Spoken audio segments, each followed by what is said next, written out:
एक बार की बात है। एक दूर दराज के पहाड़ी इलाके में बसा हुआ एक छोटा सा गांव था जिसका नाम था भूतिया गांव। जहां दिन में सूरज की रोशनी भी डर कर छिप जाती थी और रातें इतनी अंधेरी होती थीं कि चांदनी तक सांस रोककर गुजरती थी। गांव के चारों तरफ घना जंगल था जिसमें पुराने पीपल के पेड़ सदियों से खड़े थे और उनकी जड़ों से निकलती जड़ें जैसे किसी की हड्डियां लगती थीं। गांव में बस कुछ ही घर बचे थे जिनकी दीवारें टूटी फूटी थीं और छतों पर उग आई जंगली पौधे हवा में सरसराते हुए लगातार फुसफुसाते थे, जैसे कोई पुरानी कहानी बता रहे हों। गांव के लोग बहुत कम थे, लेकिन वे सब एक जैसे दिखते थे। पीले चेहरे, गहरी काली आंखें जिनमें कोई जीवन नहीं था, सिर्फ एक खालीपन था। वे दिन में मुस्कुराते हुए काम करते थे खेतों में, लेकिन जैसे ही सूरज ढलता उनकी मुस्कान गायब हो जाती और वे घरों में घुसकर दरवाजे बंद कर लेते थे। कोई भी बाहर नहीं निकलता था क्योंकि रात को गांव बदल जाता था। दीवारों से खून रिसने लगता था, हवा में सिसकियां और बेवजह की हंसी गूंजने लगती थी और हर गली से कदमों की आहट आती थी। लेकिन जब पीछे मुड़कर देखते तो कुछ नहीं होता।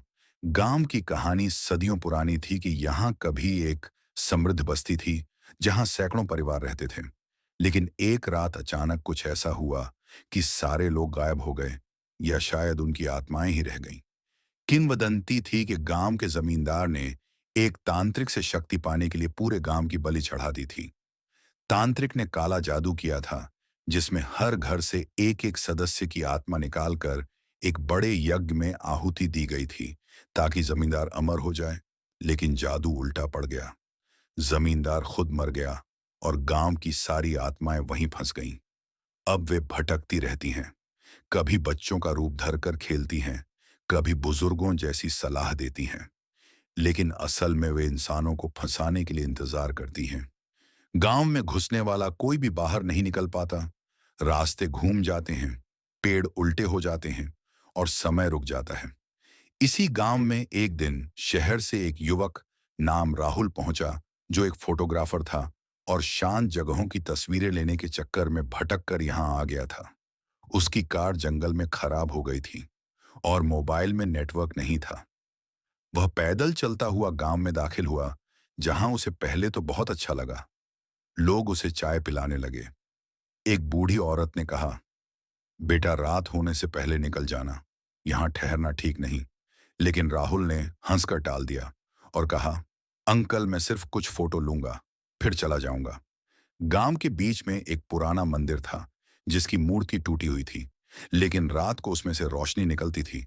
राहुल ने वहां जाकर फोटो खींचे, लेकिन जैसे ही फ्लैश चमका उसे लगा किसी ने उसकी पीठ पर हाथ रखा। मुड़कर देखा तो कोई नहीं था, सिर्फ ठंडी हवा का झोंका। शाम ढलते ही गांव का माहौल बदलने लगा। हवा में एक अजीब सी महक आने लगी, जैसे सड़ी हुई लाश की। दूर से बच्चों की हंसी आने लगी, लेकिन वह हंसी धीरे धीरे चीख में बदल गई। राहुल ने देखा कि गांव के लोग अब अपने घरों से बाहर निकल रहे हैं, लेकिन उनके चेहरे पलट गए थे। आंखें उल्टी थीं, मुंह से खून टपक रहा था और वे सब एक साथ फुसफुसा रहे थे, आ गया नया शिकार।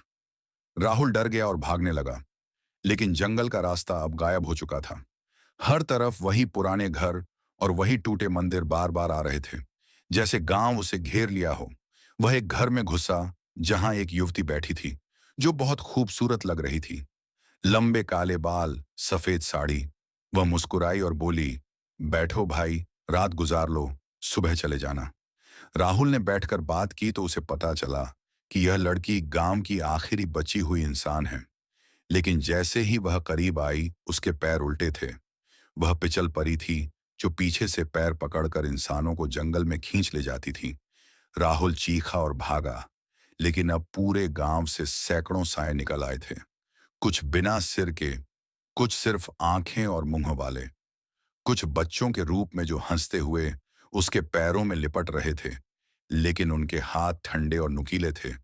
उन्होंने उसे खींचकर मंदिर की ओर ले गए, जहां पुराना तांत्रिक अभी भी बैठा था। उसकी आत्मा सदियों से वहीं थी। तांत्रिक ने कहा, तुम अब गांव का हिस्सा बन चुके हो, यहां समय नहीं गुजरता, तुम्हारी आत्मा भी यहीं फंस जाएगी। राहुल ने संघर्ष किया, लेकिन उसके हाथ पैर बंध गए, जैसे जड़ों ने उसे जकड़ लिया हो। रात भर वह चीखता रहा, लेकिन उसकी चीख गांव के बाहर किसी को सुनाई नहीं देती थी। सुबह होते ही गांव फिर से सामान्य दिखने लगा। लोग मुस्कुराते हुए खेतों में काम करने लगे, लेकिन अब राहुल भी उनमें शामिल था। उसका चेहरा पीला पड़ गया था, आंखें खाली हो गई थीं। वह भी चाय पिलाने लगा नए आने वालों को और फुसफुसाता, रात होने से पहले निकल जाना। लेकिन अंदर से वह चिल्ला रहा था कि बचाओ मुझे। गांव की आत्माएं अब उसे भी इस्तेमाल कर रही थीं, नए शिकार लाने के लिए। दिन भर वह फोटो खींचता, लेकिन कैमरे में सिर्फ सड़ते हुए चेहरे और खून से सने हाथ आते। शाम होते ही फिर वही बदलाव। दीवारें खून रिसाने लगतीं, हंसी चीख में बदल जाती, और राहुल खुद भी कभी कभी अपना चेहरा पलटता हुआ महसूस करता। उसके बाल लंबे हो गए थे, नाखून नुकीले, और वह रात को जंगल में घूमने लगता, जहां पुरानी आत्माएं उसे गले लगाती। गांव के बाहर से गुजरने वाले ट्रैवलर्स कभी कभी गांव को देखते और सोचते, कितना शांत है। लेकिन जो रुक जाते वे कभी वापस नहीं आते। एक बार एक पूरा परिवार रात में रुक गया था। सुबह सिर्फ उनकी खाली कार मिली थी, और अंदर एक डायरी जिसमें लिखा था, वे हमें बुला रहे हैं, बच्चों को मत छोड़ना। वे बच्चों को सबसे पहले ले जाते हैं। गांव की कुएं में पानी नहीं, बल्कि खून जैसा लाल तरल था, जिसमें प्रतिबिंब उल्टे दिखते थे। पीपल के पेड़ पर लटकी रस्सी सदियों से वही थी, जिसमें एक औरत ने फांसी लगाई थी जब उसके बच्चे को भूतों ने ले लिया था। अब वह औरत रात को गांव में घूमती थी और रोती हुई अपने बच्चे को ढूंढती थी, लेकिन जो भी मदद करता, उसकी आत्मा भी फंस जाती।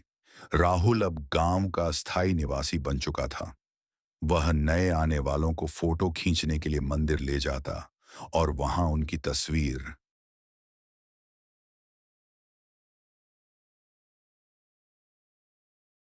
एक बार की बात है, एक छोटे से गांव में, जहां घने जंगलों की छाया हमेशा गांव पर मंडराती रहती है, वहां रहता था एक युवक नाम राजेश, जो शहर से लौटकर अपनी बीमार मां की देखभाल करने आया था।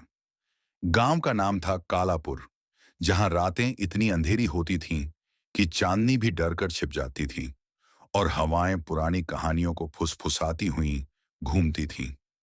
राजेश की मां ने उसे चेतावनी दी थी कि रात को जंगल की तरफ न जाए, क्योंकि वहां चुड़ैल का साया है, एक ऐसी औरत जो सदियों से गांव को अपना शिकार बनाती आ रही है। लेकिन राजेश हंसकर टाल गया, कहते हुए कि ये सब अंधविश्वास है। उस रात जब गांव सो गया, राजेश अपनी पुरानी साइकिल लेकर जंगल की ओर निकल पड़ा, क्योंकि उसे याद आया कि बचपन में वहां एक पुराना मंदिर था, जहां वह खेला करता था, और शायद अब भी कुछ यादें बाकी हों। जंगल घना था, पेड़ों की डालियां जैसे हाथ फैलाकर उसे रोक रही थीं। हवा में एक अजीब सी ठंडक थी, जो हड्डियों तक चुभती थी, और दूर कहीं से एक औरत की हंसी की आवाज आ रही थी, हल्की, लेकिन दिल को चीर देने वाली। राजेश ने सोचा शायद कोई गांव की लड़की मजाक कर रही है, लेकिन जैसे जैसे वह आगे बढ़ा, हंसी तेज होती गई, और अचानक एक सफेद साड़ी वाली सूरत उसके सामने से गुजरी। बाल बिखरे हुए, चेहरा छिपा हुआ, लेकिन आंखें लाल और चमकदार।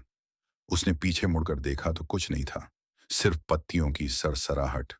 दिल की धड़कन तेज हो गई, लेकिन जिज्ञासा ने उसे आगे बढ़ाया। मंदिर तक पहुंचते पहुंचते रात और गहरी हो गई।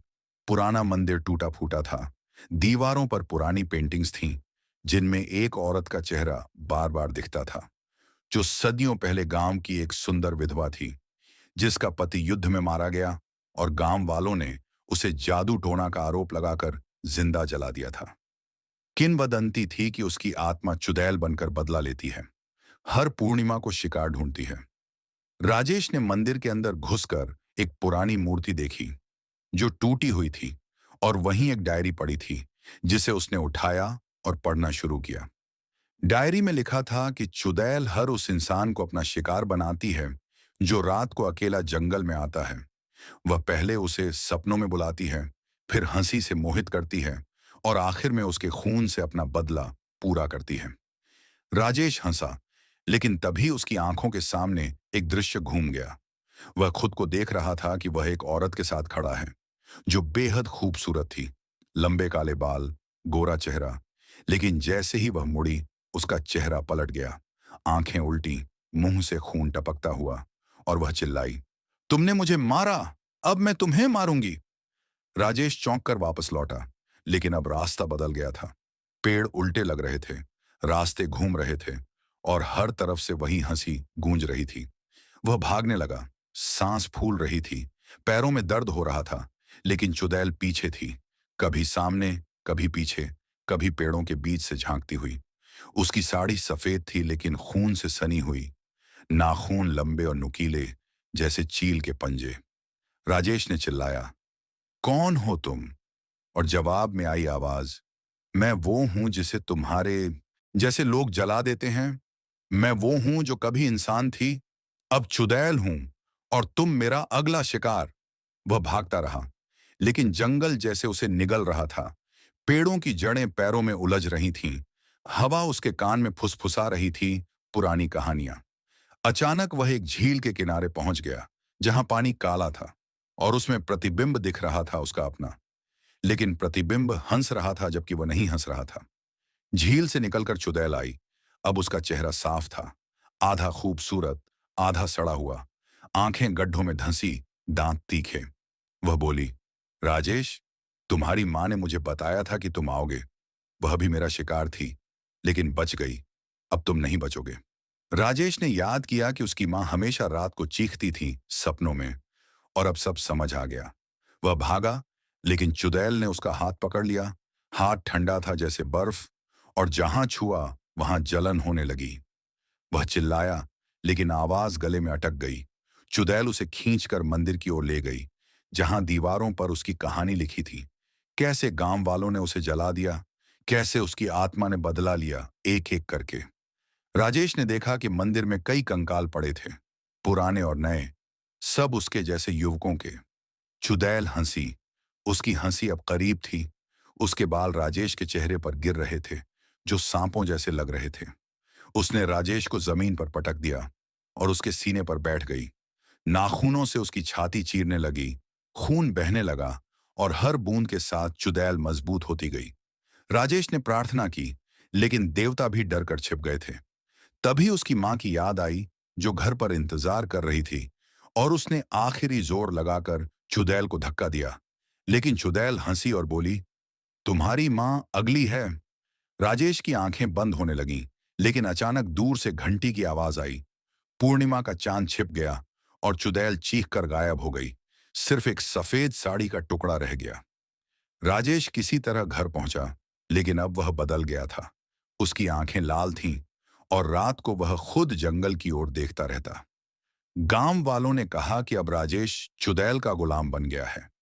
वह रात को गांव की लड़कियों को सपनों में बुलाता है। उसकी मां मर गई, डर से, और राजेश अब अकेला रहता है।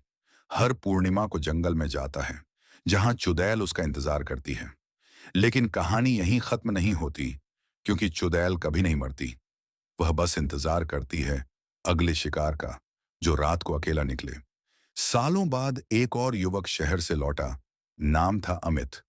वह भी अपनी दादी की कहानियां सुनकर हंसता था, और एक रात वह भी जंगल चला गया, क्योंकि उसे लगा कि राजेश की कहानी झूठी है। लेकिन जैसे ही वह मंदिर पहुंचा, राजेश की सूरत दिखी, लेकिन चेहरा चुड़ैल जैसा, और हंसी वही पुरानी। अमित भागा, लेकिन अब जंगल में दो चुड़ैलें थीं, एक पुरानी, एक नई, और हंसी दोहरी हो गई। गांव खाली होने लगा। नाम था अमित। वह भी अपनी दादी की कहानियां सुनकर हंसता था, और एक रात वह भी जंगल चला गया, क्योंकि उसे लगा कि राजेश की कहानी झूठी है। लेकिन जैसे ही वह मंदिर पहुंचा, राजेश की सूरत दिखी, लेकिन चेहरा चुड़ैल जैसा, और हंसी वहीं पुरानी।